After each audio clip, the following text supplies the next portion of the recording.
गीता में भगवान श्री कृष्ण ने ईश्वर प्राप्ति के 3 ज्ञान, कर्म तथा भक्ति मार्ग बताए हैं। ज्ञान मार्ग में सांख्य की सहायता से मनुष्य तर्क वितर्क द्वारा तत्व ज्ञान प्राप्त करने की कोशिश करता है, परंतु अक्सर तर्क वितर्क में वह अपने मार्ग से भटक जाता है। कर्म मार्ग में भी मनुष्य को निष्काम भाव से कर्म करना होता है।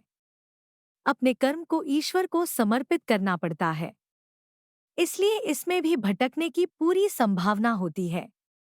वहीं भक्ति मार्ग में वह अपने आप को पूर्णतः ईश्वर भक्ति में समर्पित कर देता है।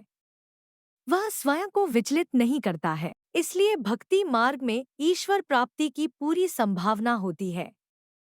इन तीनों मार्गों पर चलकर सफल होने के लिए मनुष्य को अष्टांग योग के पहले 2 चरणों को जीवन में अपनाना जरूरी है।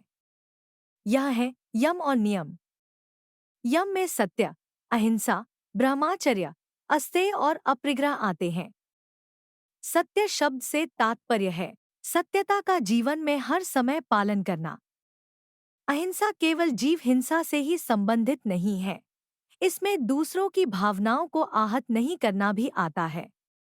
अस्तेय का अर्थ है चोरी न करना और अपरिग्रह से तात्पर्य है कि आवश्यकता से ज्यादा किसी वस्तु या धन का संग्रह न करना। वहीं नियम में शौच, संतोष, तप, स्वाध्याय और ईश्वर प्राणिधान आते हैं।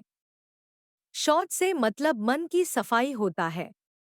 इसके लिए मनुष्य को स्वाध्याय को अपनाना चाहिए।